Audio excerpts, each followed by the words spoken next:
So again, my name is Kara, and I'm a design director. As mentioned, I'm based in Munich, Germany, and working for Frog for about 7 years. And this topic today is one that is near and dear to my heart, especially as we as an organization ask ourselves some of these questions.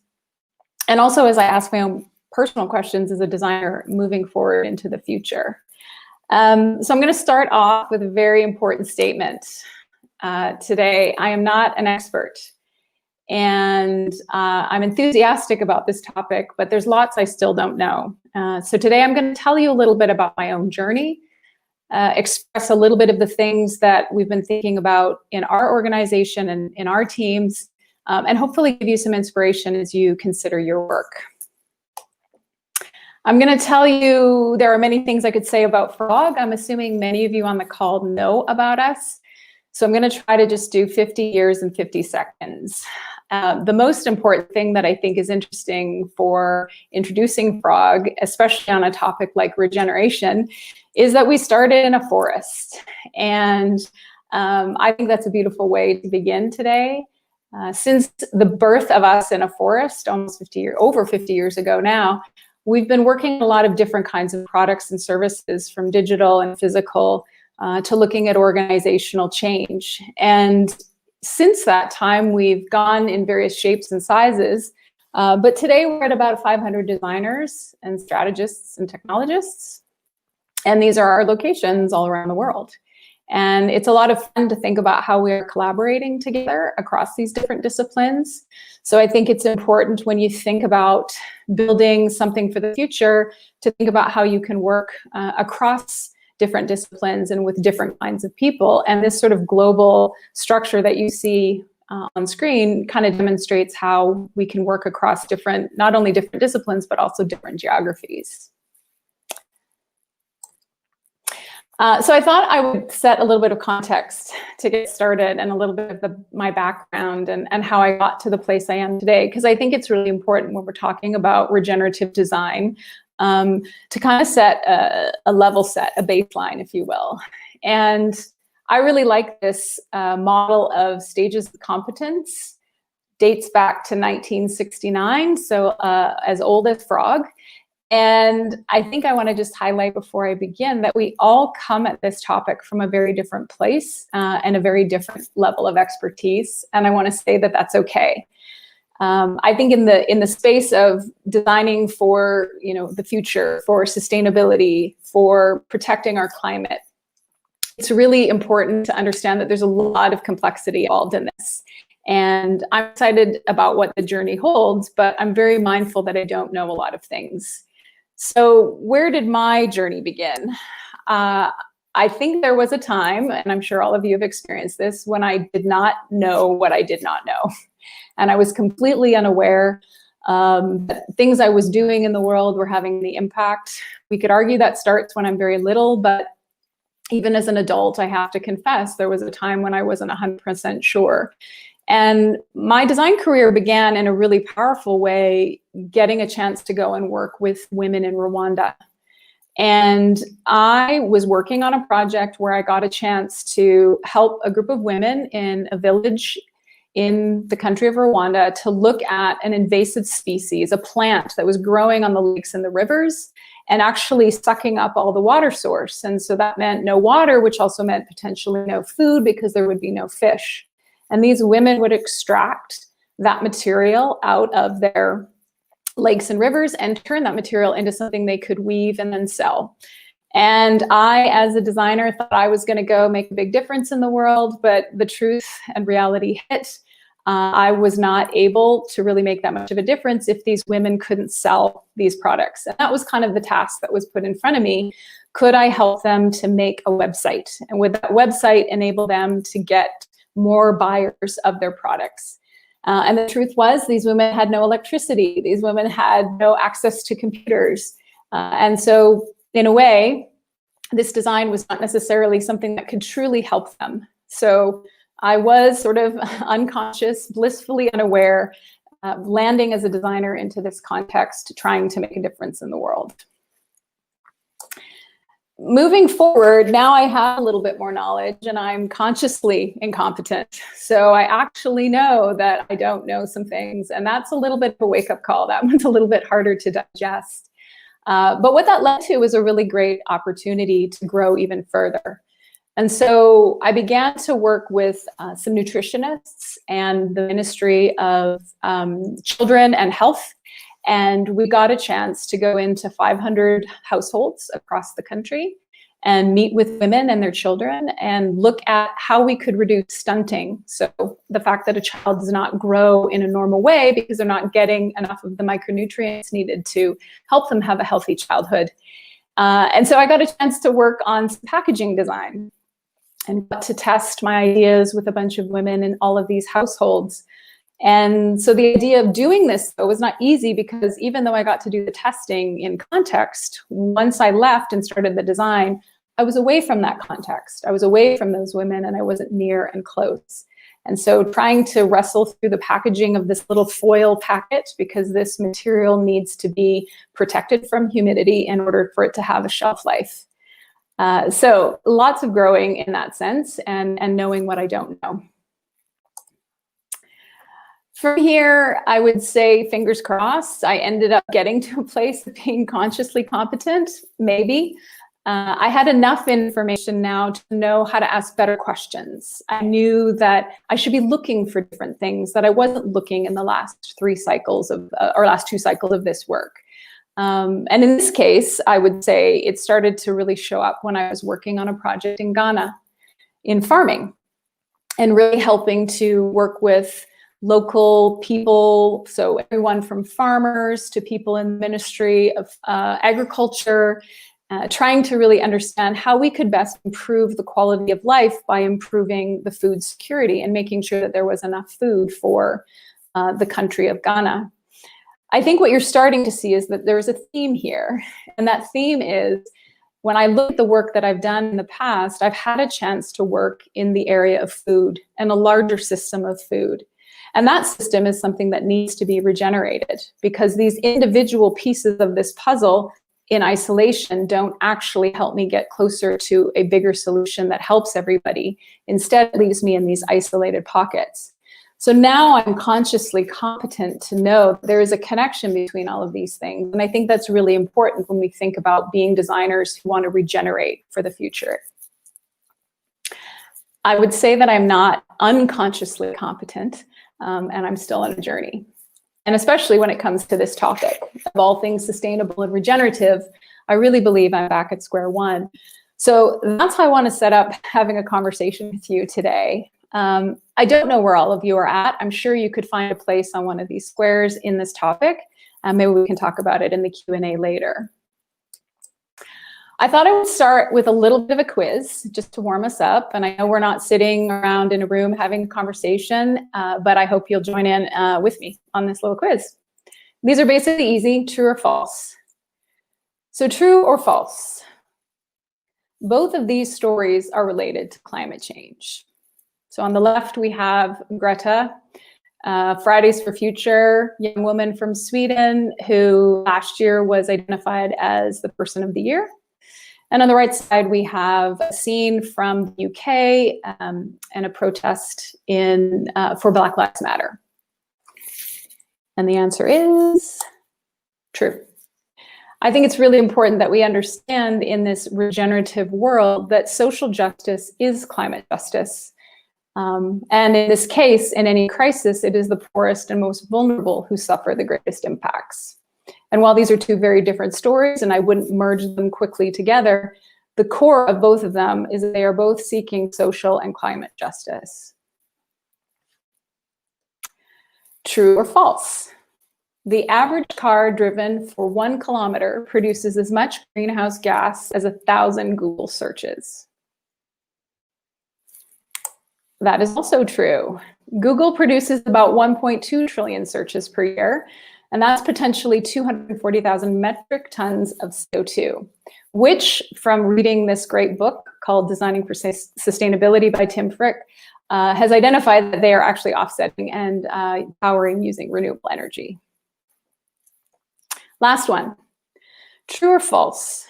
educating girls is more effective in the climate emergency than many green technologies.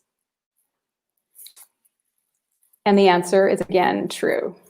Girls who are taught about reproductive health and family planning have fewer children, which is one of the best ways to slow climate change.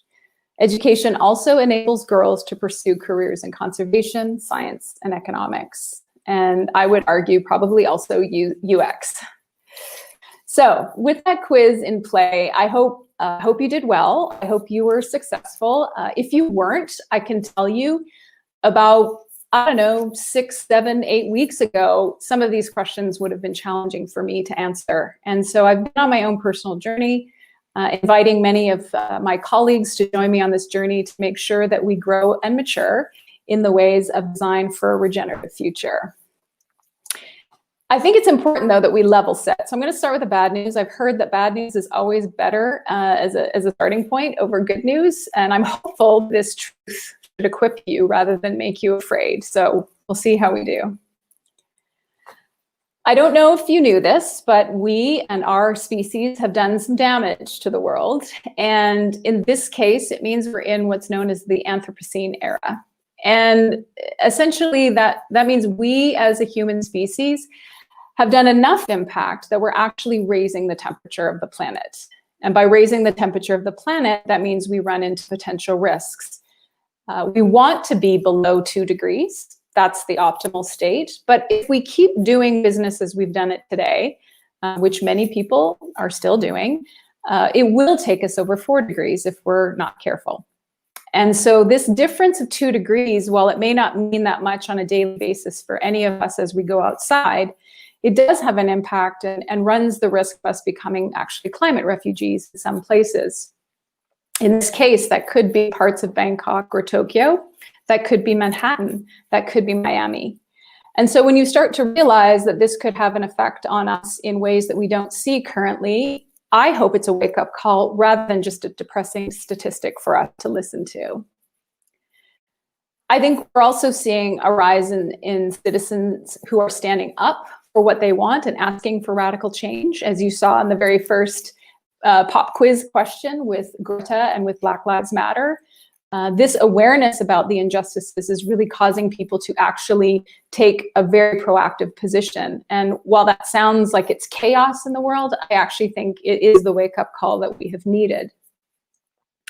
I think we're also seeing a lot more environmental injustice, and it continues to grow. And as I said at the very first beginning, that sort of social and environmental injustice is having an impact on the people who are in the most need of good water systems, good food systems. And so this is happening in the world. And we're seeing growing inequalities that continue to be shaping our planet. And this was new information to me. I didn't know the number of people who were still living in slavery was so high. I knew it existed, but I didn't know that according to this statistic from the UN, that we're looking at 40 million people who are still living in slavery. And so that sort of imbalance between, you know, the wealth of the 1% that has more money than 6.9 billion people is a really disheartening statistic as well. But if that's the reality, I think we need to know it. And I think we need to have an honest wake-up call and conversation about it. What I find really interesting in this whole bad news thing is that this isn't new news. Back in 1962, Rachel Carson wrote a book called Silent Spring. And even at that time, she said, you know, we have been very deceived in thinking about how we can sort of smoothly go along this superhighway and progress with such great speed. But in the end, it's actually, we need to preserve the earth. We need to take care of the earth. So this is not news that's new to us. And yet some of our actions are becoming even more and increasingly needed because it's getting worse. So let's switch to some good news, because I believe as designers, UX practitioners, I don't know what your job is, where you might be, but I believe there's a place for all of us to contribute and participate. I think one of the exciting things that we're beginning to learn is that customers are really excited about emotionally connected to brands that are really taking a stance. And we've been doing some work recently, not with this brand that you see on screen, but with some of our customers and clients, where we are really looking at their desire to be connected to their customers in a new way. And as a designer, I see this as a really great opportunity for us to tell new stories and to build new products and services using the skills and the talents that we have. But customers care about this, so that gives us even greater incentive to improve the work that we do. And this is just an example of actually a Chilean startup that is connected itself to a distribution channel through Unilever to enable them to scale and to get larger. And so I think this is interesting how some even small startups are beginning to try to do the right thing in the world, but do it through channels that already exist. The other things that are starting to show up in this good news space is the refilling industry. So think about shampoos and soaps and detergents for washing, even cosmetics. This is a growing market and a growing industry. And I don't know that we're ever going to completely say to ourselves, I give up shampoo or I give up detergent. So the way that we get it and acquire it doesn't mean we have to use a whole bunch of extra packaging. And so we as designers can look to develop new ways of looking at our packaging process. The employee activism space is a really interesting one that's also growing. And so companies are starting to realize that in order to really incentivize their employees, they need to let them have time to volunteer or to contribute in a really powerful way, either financially or through the time off, to work on activist-related activities. Startups are also really coming and surfacing in this space, and they're going direct to consumer. And so I love this one. This is a cute company called Who Gives a Crap, creating toilet paper that has no chemicals, no dyes, but 50% of their profit, because they're small, 50% of their profits are going towards actually helping people have good hygiene. And so this is a nice win for all people, where the company can produce a product, design a product, but in the end actually benefit society. And I think the last one that's the most interesting to me is that COVID has really affected us. And I know I have the luxury today of sitting in our home studio here in Munich, but many of you might be sitting at home. You might not be wandering around and enjoying social engagement in the way you once did.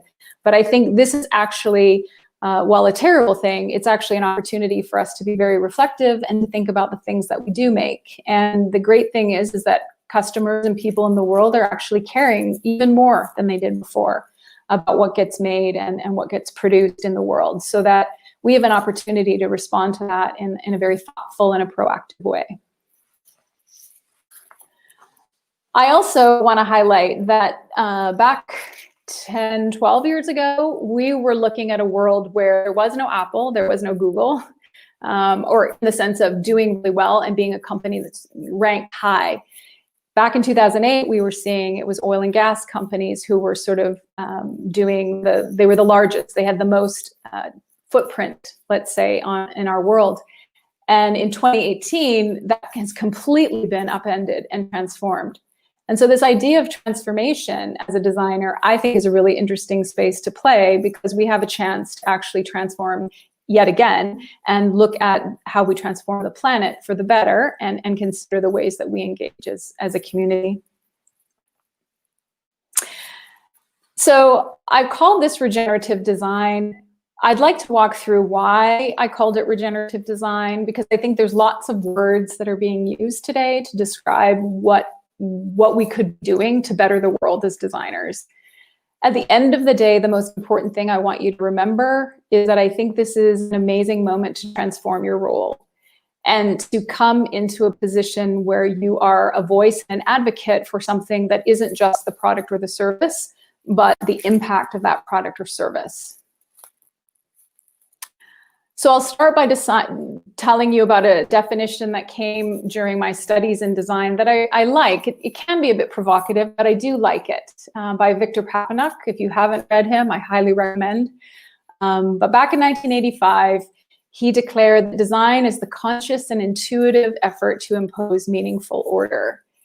And while we don't necessarily love the word impose, because nobody wants to have anything imposed upon them, the truth is we do make things that show up in the world, and we have to be mindful that we actually could be imposing. What I really like, the word's conscious. What I really like is the word intuitive. I really like the word meaningful. And I think those three words are ones that drive me in my everyday, and even more so, I think, since COVID has come into the world, to be very conscious and intuitive and to look at what creates the most meaning. I'm also looking at where is the design that I do living in a world. When I first started on the bottom left, I was looking at designing in the artifact space. I started as a graphic designer. I loved the world of photography and using typography, and I just thought this was the best job ever. But as I've gone through my career and developed further skills and worked at different companies and now working at Frog, I realized I'm actually getting more into these experiences and have been in the experience space for quite some time. What I didn't expect to do was to start seeing myself as a designer who's actually moving up this pillar into the systems and organizational change. And so actually designing structures and relationships. And last of all, I did not expect to even consider that as a designer, I could start thinking about designing society. And this is where the environment, if you look on the right, the environment begins to show up as one of the things that's part of designing society. Now, this is but one framework. It's not the only framework. And I took a stab at where I thought maybe ladies that UX might fit. And I thought maybe you might fit here. But maybe some of you have moved into a different domain. And I think that's the really interesting conversation for us to have when we think about regenerative. What are we going to regenerate, and in what domain would we play? And what skills do we need to have in order to play in the certain pillars here? For a really long time, the other reason I chose regenerative is because for a while now, we've all been debating sustainability. I think it's common, everyone's talking about it. This article written back in 2010 was post Davos World Economic Forum. You see here what exactly is sustainable design, what constitutes success and failure, and what criteria.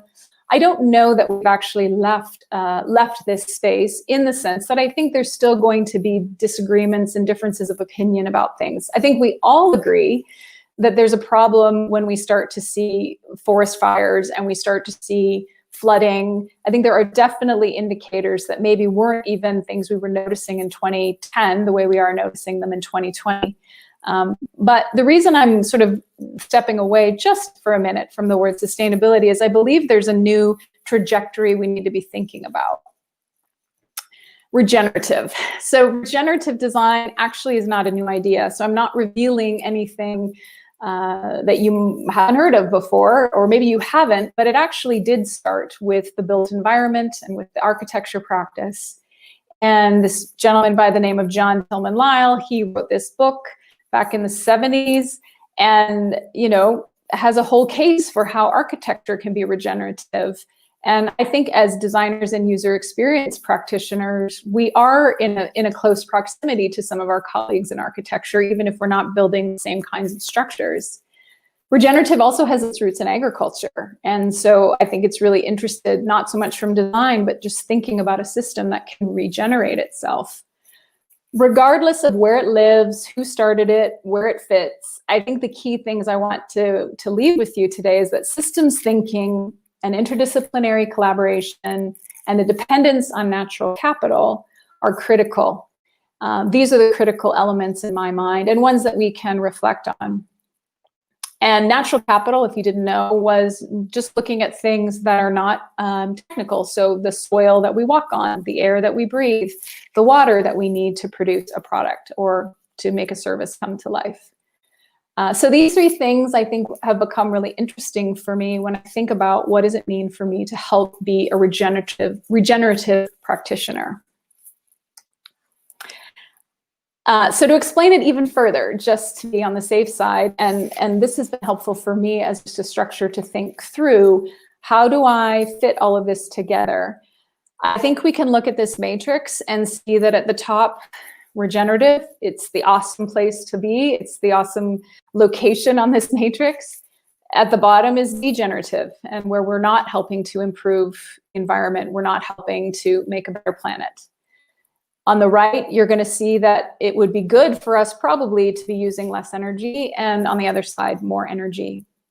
So if I'm defining regenerative in this case, it's enabling social and ecological systems to maintain a healthy state and to evolve. If I'm looking at degenerative, I've got no standards. I'm not meeting any standards that are required, and I'm just letting things happen as I see fit. I want to add in this one because conventional is probably what a lot of us have been doing. We achieve maybe a minimum standard, and we kind of think about it, and it matters to us to think about what we're doing in the world. How much energy we use may not be as big of a conversation, but we're kind of on the way towards regenerative, but maybe not quite there, because we haven't thought through all the standards we might want to think through. Sustainable fits in the middle, and I think this was an important epiphany for me, is that a net zero carbon neutral position means we're definitely thinking about our energy, but we're thinking about it to be at a neutral state, at a net zero state, not anything above. And so for me, this was helpful because when I start to add into the mix green or restorative, in which case green being relatively improved from our conventional state, restorative meaning we are getting sort of closer to being a return to a pre-developed state, it begins to become a very interesting space for me to think about what is the trajectory I want to shoot for.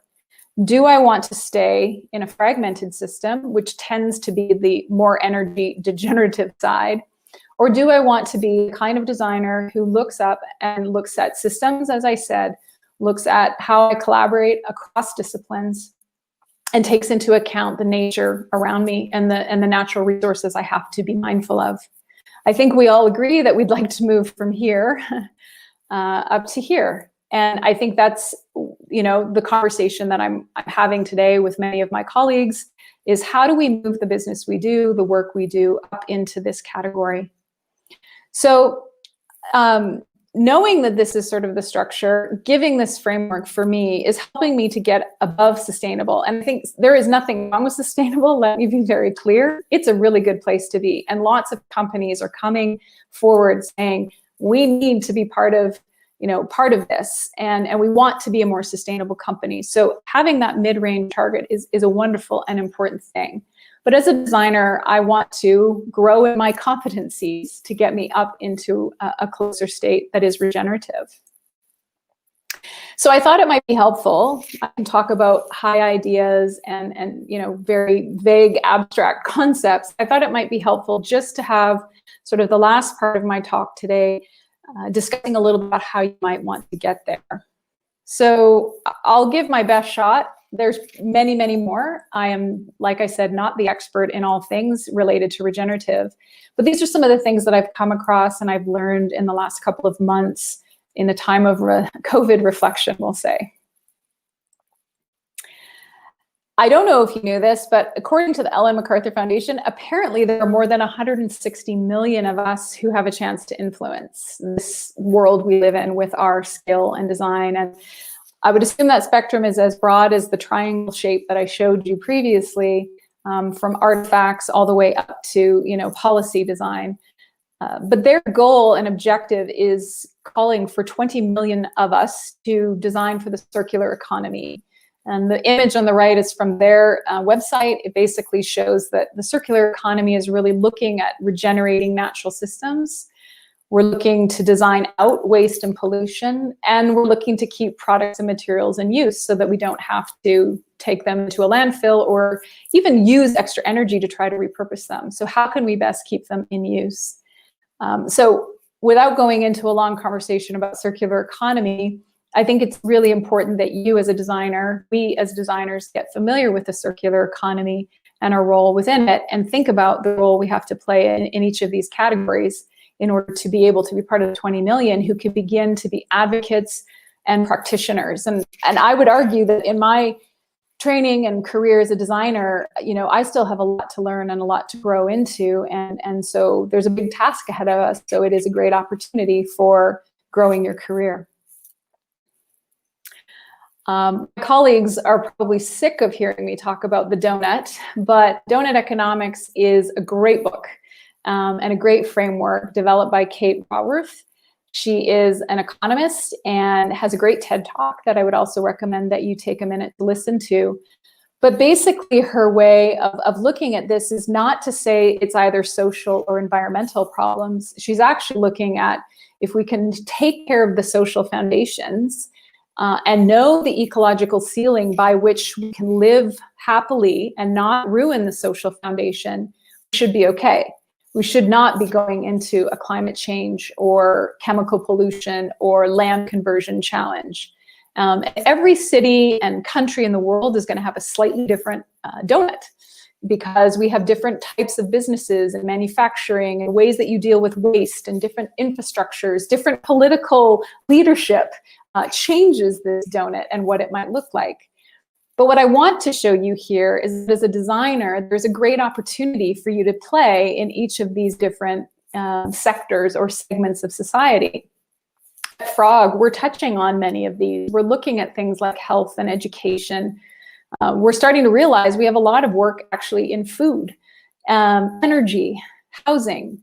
There's lots of places within this sort of safe space for humans to live comfortably and with a good protection of their social and environmental foundations.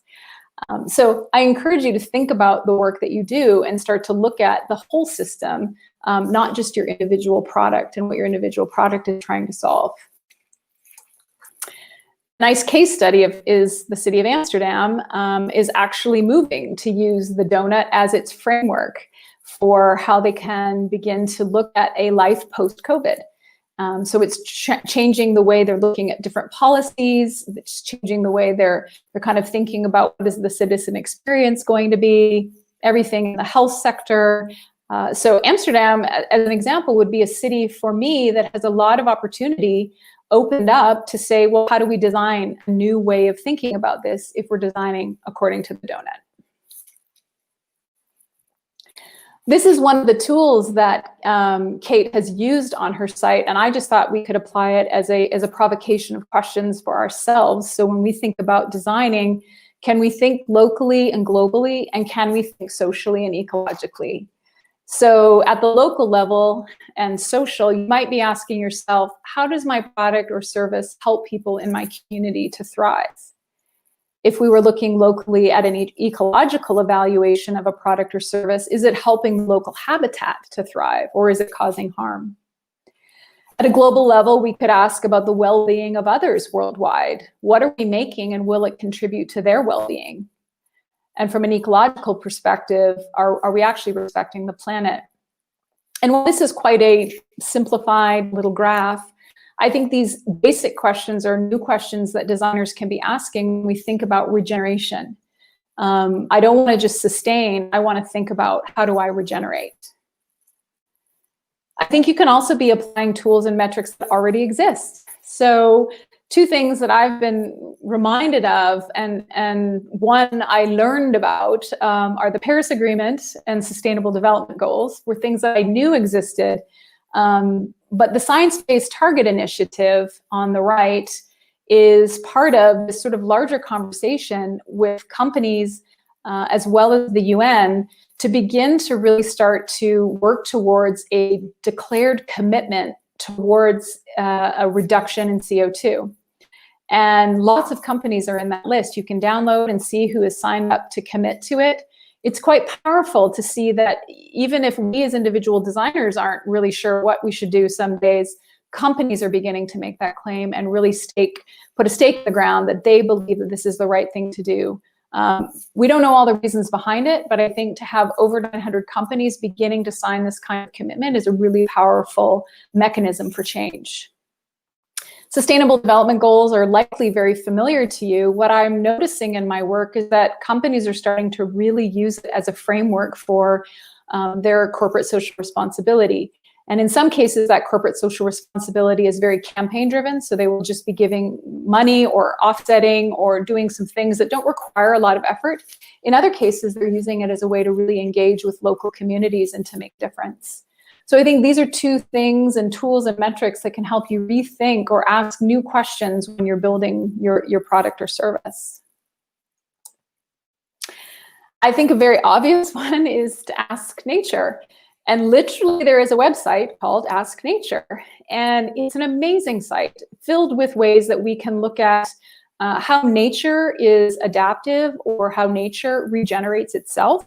And I loved this picture and this story about the hermit crab. What a great story for a service designer or UX designer. Hermit crabs, didn't know this myself, but hermit crabs, the reason they're hermits is they don't actually maintain life in the same shell for their whole life. They actually move from shell to shell. And the way that they know a shell is available is they see a lineup of other crabs waiting outside, because not every shell fits every crab, as you can imagine. But they will line up and wait outside of the shell. And if they can get into it, they will, if they fit, they get it. But even young hermit crabs crawl around snooping in other people's shells, hoping and kind of navigating, when is this shell going to become available? And I think that's an adorable story about nature and how nature kind of navigates a social network. How could we use the hermit crab in some of our thinking as we move forward about social networks, about leaving a space, holding a space, finding a space? I think it's a fascinating way to imagine a new product or service. Another suggestion I have is that you increase your design research skills. And I'm biased, obviously, because my background comes from this space. I see it as such a critical part of understanding what we need to build or design for the future. But I think it's really important at this time that we don't just think about humans and humanity as being some of the people we need to be talking to. I think we need to start honing in on our research skills as it relates to the planet. What are the ways that we can learn, watch, and observe what's happening in the planet and happening in nature? And this, for me, is a personal challenge because I'm not actually doing that near enough and not looking at how the planet is being effective in a really mindful way. But I see this as something that these are the types of skills that even if you're working in digital, even if you're working in something that seems unrelated to this topic, I think we need to begin to look outside of our immediate paradigm and our immediate pillar of work and expand it. Because again, much like the hermit crab, much like talking to people, there's lots that we can learn. The ladies at UX Bangalore warned me, somebody's going to ask a question about what does this have to do with digital design?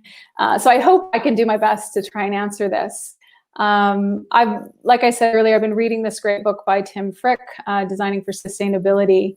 And I think some of the suggestions he makes in the book are really, really helpful. Some essentials are things like reducing your data transmission. There's a lot of data flying around. And as I said at the beginning, while data seems free, it's not free. And it is a cost and it is an energy. So as somebody who's working in designing products that are digital and require a data to be transmitted, I think that's a way that you can think about how can we reduce that transmission. Some of that we can think about is how many times does somebody have to search for something?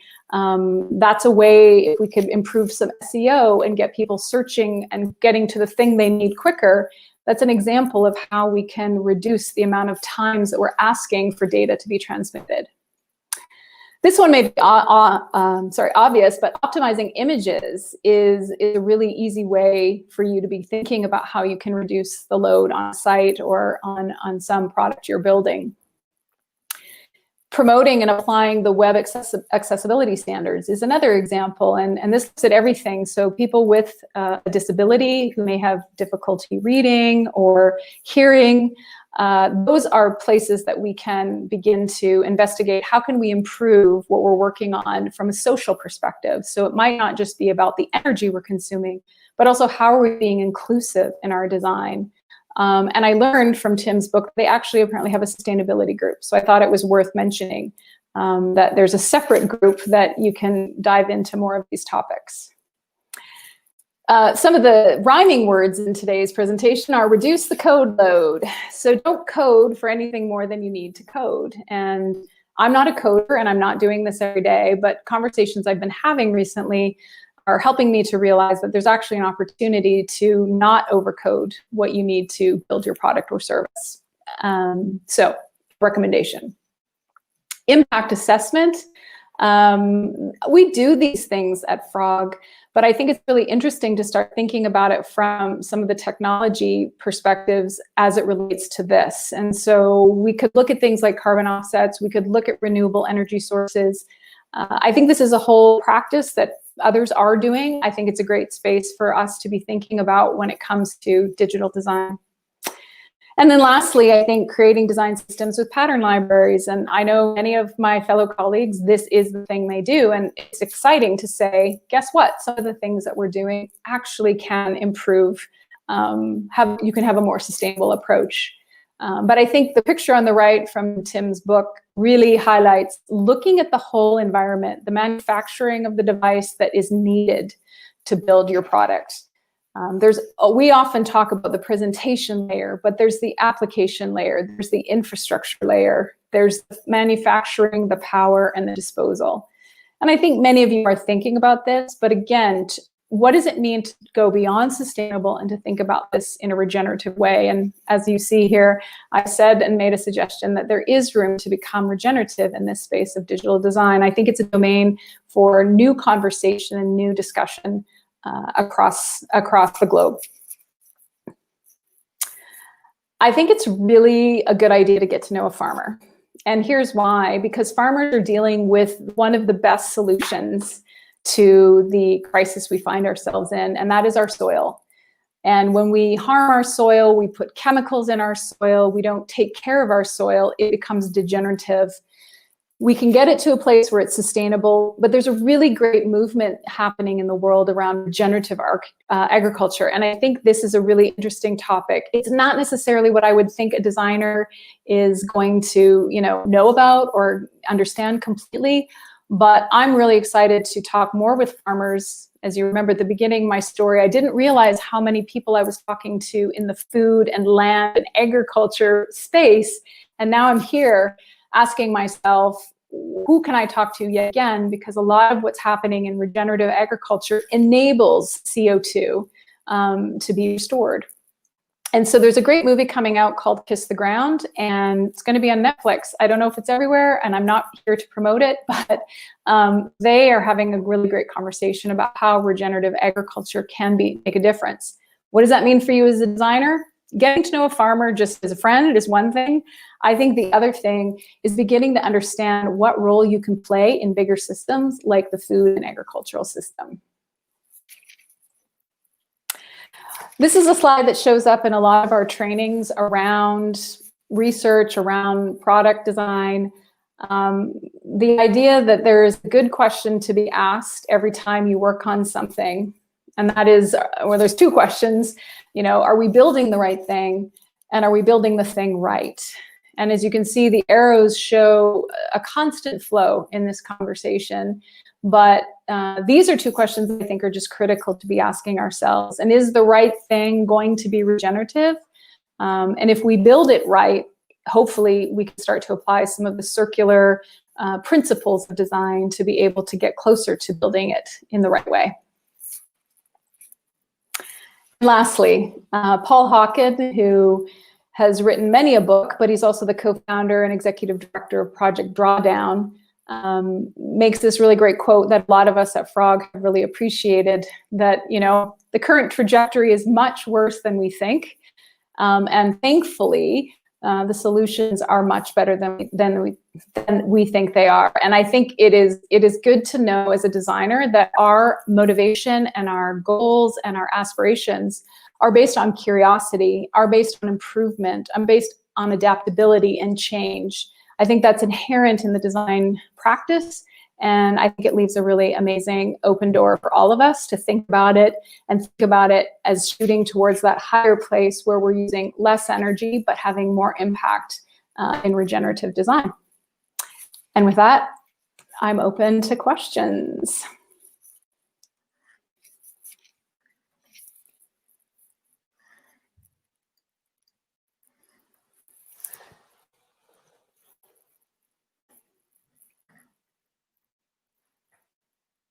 Okay, so I see some questions, so I guess I should go and try answering them. What is the advice on how to start the dialogues around sustainability within the organization?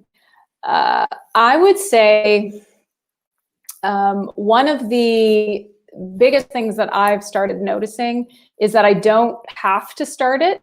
So I'll start there.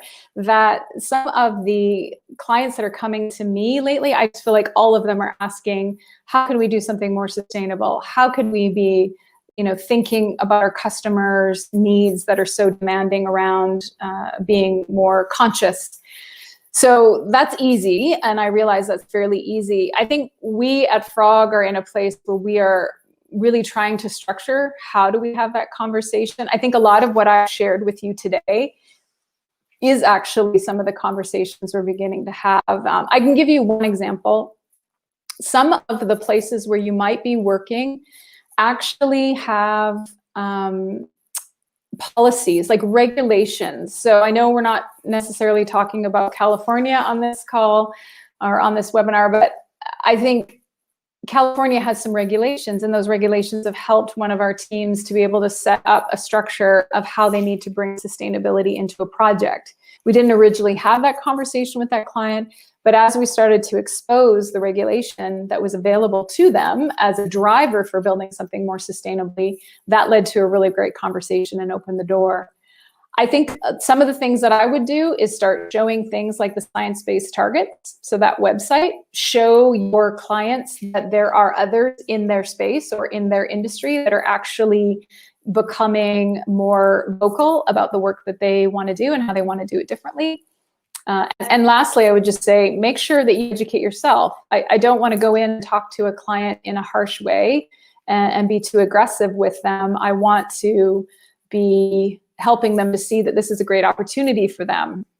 I guess the last thing I would say, many ways to talk about this is also encouraging your client to think about how they might leave a legacy. One client I'm thinking of in particular has really been asking himself as he gets closer to retirement, how will I leave a legacy for my kids, for their kids? What kind of good can I do in the world before I finish?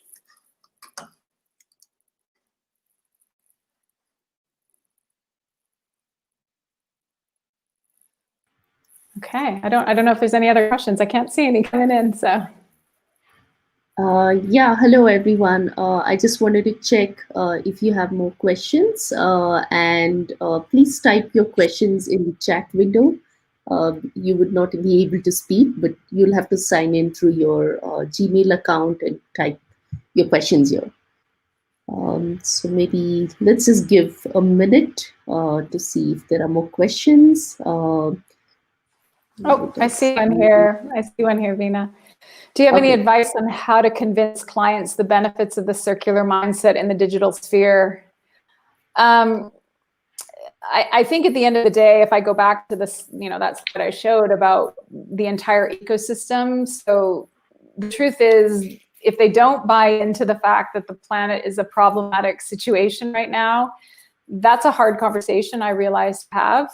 I think what I would show them, though, is that there's an entire group of businesses that are actually going after circular, and that is where I would lead them towards companies like the Ellen MacArthur Foundation. And you'll see there that there's many companies that aren't just, product in the sense of like physical product. They're everything across every value chain. So I sort of use the conversation of a little bit of competition doesn't hurt to make an impact in the world. So I would do a lot of research around competitors and see what they're doing and see, is there an opportunity for them to think through?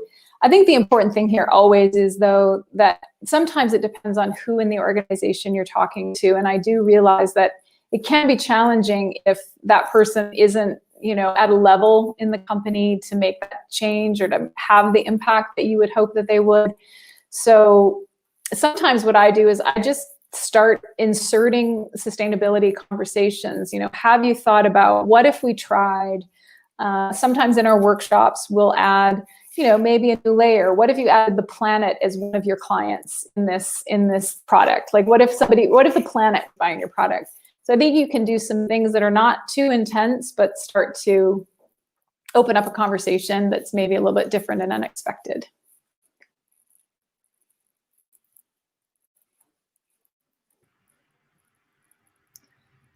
Great.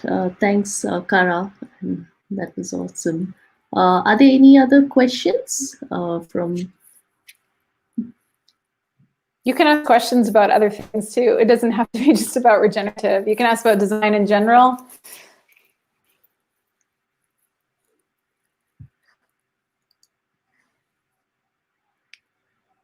I got one here. What could be the possible barriers or enablers for organization when it comes to circular?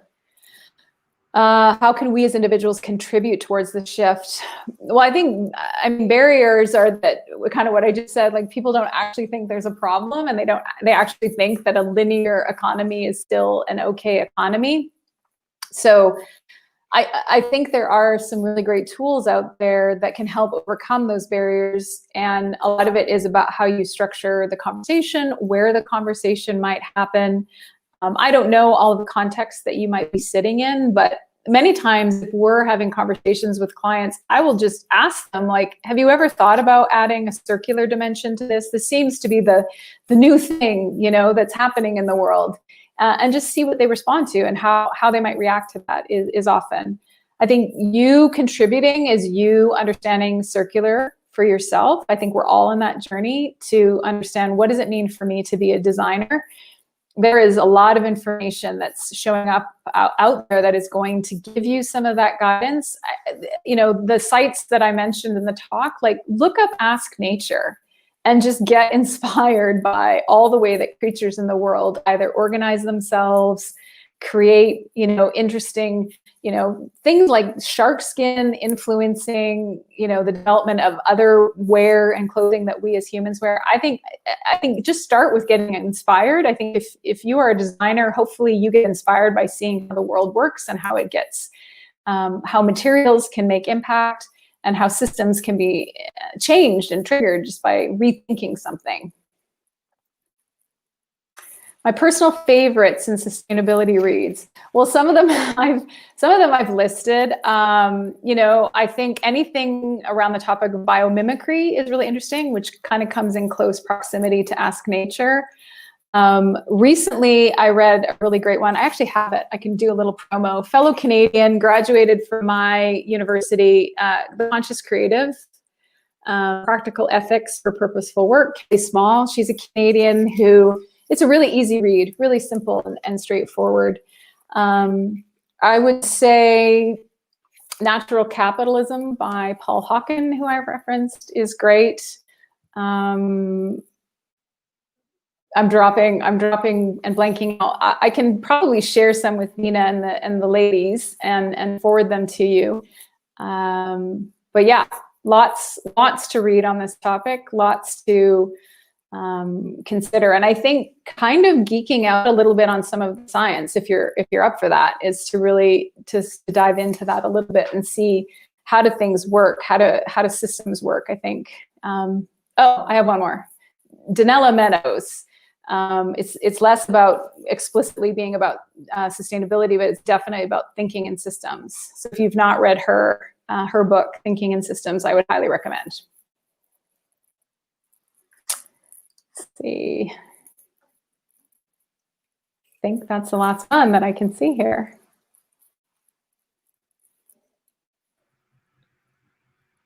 Yeah, I think that was awesome, Kara. Especially when you say think about systems, and when you're talking about even when you're thinking about digital design, thinking about creating pattern libraries and making it sustainable. I think that's great.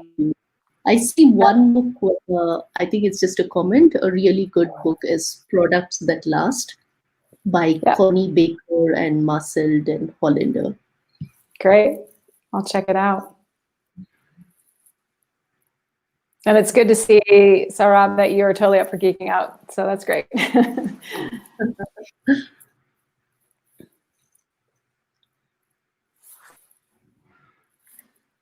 All right, I think I don't see any more questions, but I think this channel will be open for some more time.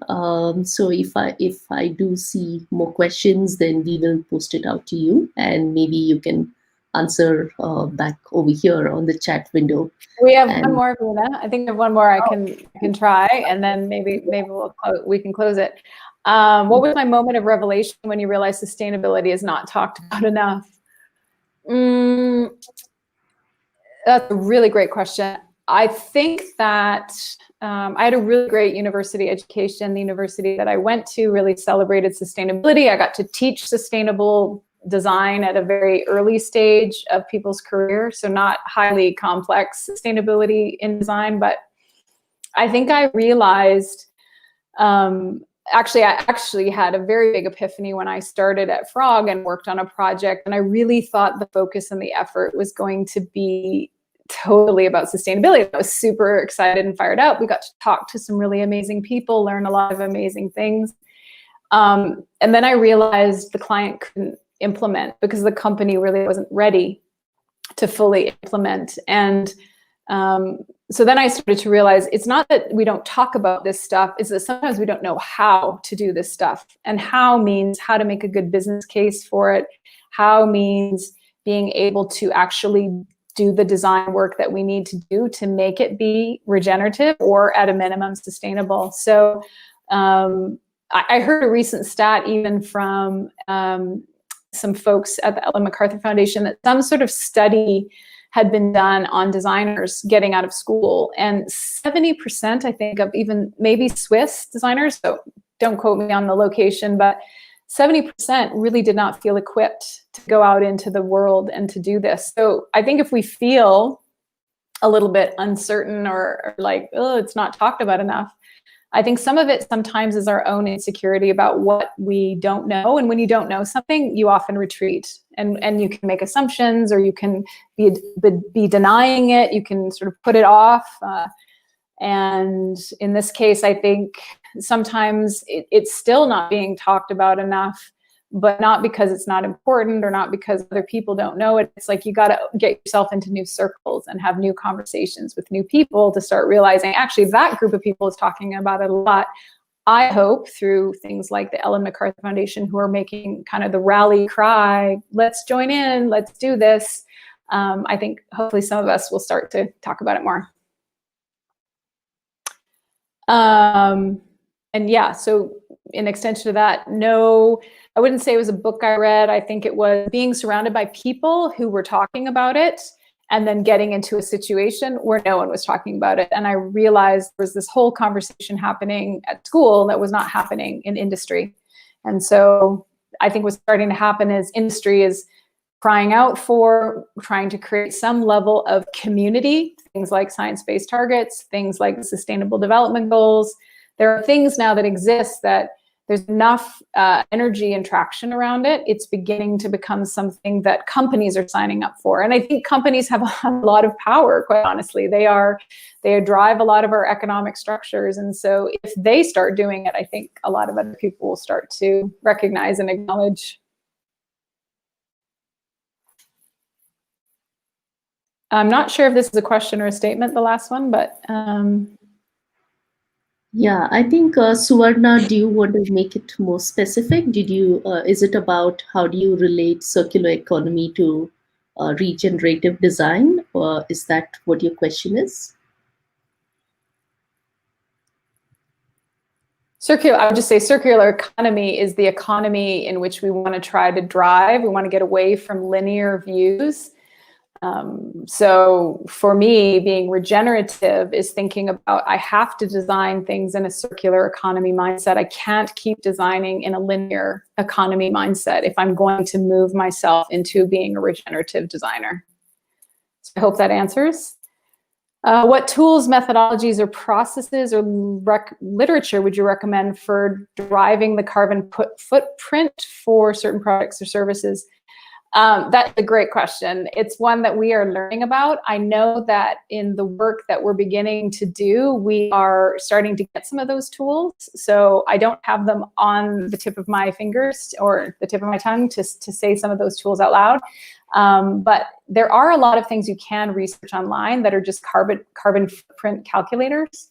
I am not an expert on which one is the best, which one offers you the best solution. I think it's going to depend on it depends on what you're working on, but I know they exist, and we're starting to just honestly really unpack what does that look like for the products and the services that we're working on with our clients. Some of the things we're even experimenting with a little bit is, business model canvases. So less of the exact footprint, but looking at what are some of the business models. So I hope to have more to report on, because we're entering into a new domain with our new parent company, which enables us, I think, to get some new tools to use in this space.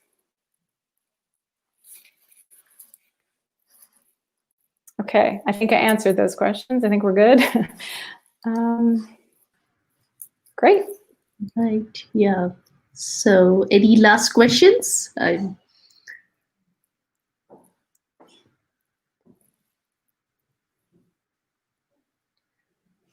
I think I'm off the hook, Dina. Okay. Yeah. So as I mentioned earlier, if you do have any more questions, I do see that there is. There's one last question from Deepa Bali. What would you advise a designer who is trying to transform to conscious competence after figuring out their forte?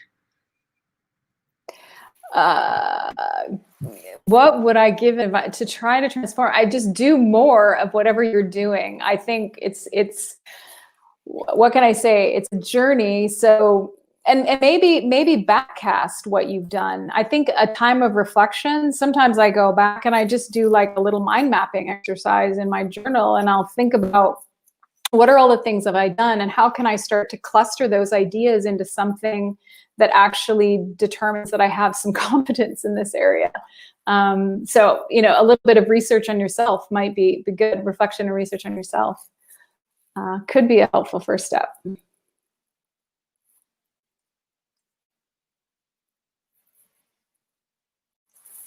I think we're good.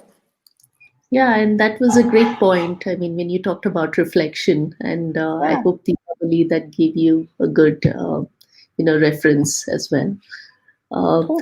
Yeah, and on behalf of Ladies That UX, Harsha and Mansi and myself, I really like to thank Kara for the wonderful talk we had today on regenerative design. And I'm sure that the audience who were here also learned a lot more information on circular design and circular economy, and and as well as the reference it has with regenerative design as well.